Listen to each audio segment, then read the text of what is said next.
Una declaración. No teníamos por qué haber aceptado la barbarie como natural e inevitable, ni haber continuado los negocios, la actividad académica, el culto religioso, las ferias y el fútbol como si nada estuviera pasando. No teníamos por qué acostumbrarnos a la ignominia de tanta violencia como si no fuera con nosotros, cuando la dignidad propia se hacía trizas en nuestras manos. El reclamo de la indignación, convocatoria a la paz grande, informe final de la Comisión de la Verdad. El llamado. El informe final de la Comisión de la Verdad tiene como carta de presentación una declaración. Este documento sintetiza su mirada ético-política. Desde el llamado, la definición del lugar desde donde habla, la explicación del legado y una reflexión sobre la verdad, se abre paso al componente del esclarecimiento. Aquí, la declaración da cuenta del papel que las víctimas ocupan y ocuparon en el ejercicio de la exploración de la verdad para esclarecer lo que nos sucedió como nación durante más de 60 años de conflicto. Desde un riguroso ejercicio de síntesis, cada uno de los 10 capítulos que componen el informe final, esta parte del documento presenta el panorama de lo que sucedió con los desaparecidos, los secuestrados, los falsos positivos, los niños y las niñas, el campo, el despojo, las minas antipersonales, el desplazamiento, los indígenas, negros, afrocolombianos, raizales, palenqueros y personas rom. La declaratoria finaliza con un acercamiento a los diversos contextos que permiten dar cuenta del cómo y por qué pasó lo que pasó durante el conflicto.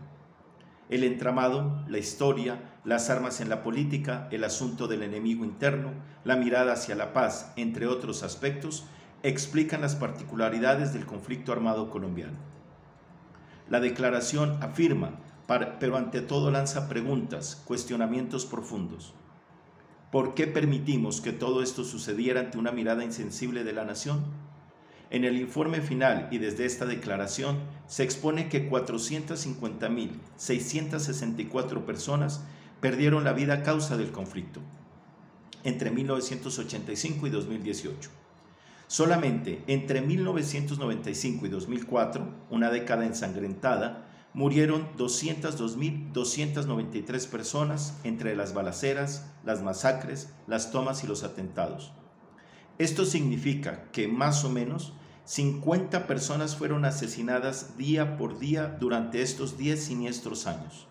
50 personas asesinadas por día, 50 sepelios, 50 familias lastimadas, 50 honras fúnebres, 50 asesinatos que se convirtieron en una cifra más, en un dato sin contexto, en el paisaje decorativo de una Colombia humillada por la muerte. Cifras y horror. Generalmente en medio de la oscuridad, en la complicidad de la noche, en el silencio de los pueblos fantasmas, en las calles silenciadas a la fuerza y con el poder de las armas, 121.768 personas fueron desaparecidas forzadamente, un equivalente a casi la totalidad de la población de Ipiales censada en 2018.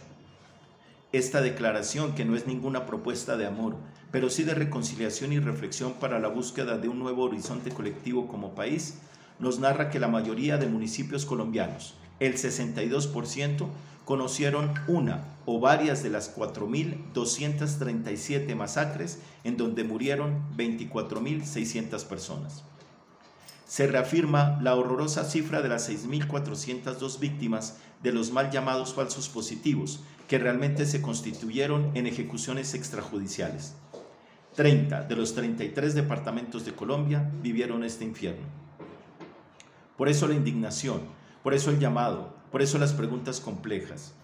No tenían por qué los presidentes y los congresistas gobernar y legislar serenos sobre la inundación de sangre que anegaba el país en las décadas más duras del conflicto, sentencia el documento. El silencio. De esa manera pasó un conflicto, dejando que la muerte levantara su imperio en estas tierras. Las cifras permiten develar las verdades, verdades que resultan incómodas, dolorosas, cuestionantes. Todos los actores armados fueron responsables. Todos los actores cometieron delitos de lesa humanidad. Todos los actores protagonizaron historias horrendas que al convertirse en testimonios, en relatos, en imágenes, en sonidos, en voces atemorizadas, nos muestran que la guerra sucedió como una realidad, como una verdad que muchos continúan negando. Para muestra, un botón mediático. Trinó la periodista Darcy Quinn. La verdad es relativa, depende de quien la cuente. Cada uno tiene su verdad. La afirmación duele al venir de una periodista con amplia cobertura de sus micrófonos. Duele porque cuestiona al periodismo y al oficio en sí mismo. Reta las verdades puestas sobre la mesa por parte de la Comisión de la Verdad y simplifica la manera en que los medios de comunicación aún no han dicho mucho sobre cuál fue su papel frente al horror. Así nace la necesidad de que muchos periodistas, medios, comunicadores, historiadores, cuenteros, cuentistas y narradores nos convirtamos en los legatarios de este informe que por obligación moral, ética y patriótica debemos conocer todas y todos los colombianos. De esa manera nos podremos constituir, como expresa esta declaración de la convocatoria a la paz grande, en una sociedad que, sin pasar la página del olvido, tenga el coraje de construir en las diferencias, incorporando a los que se han odiado para posibilitar un diálogo en el respeto que hace la verdadera democracia.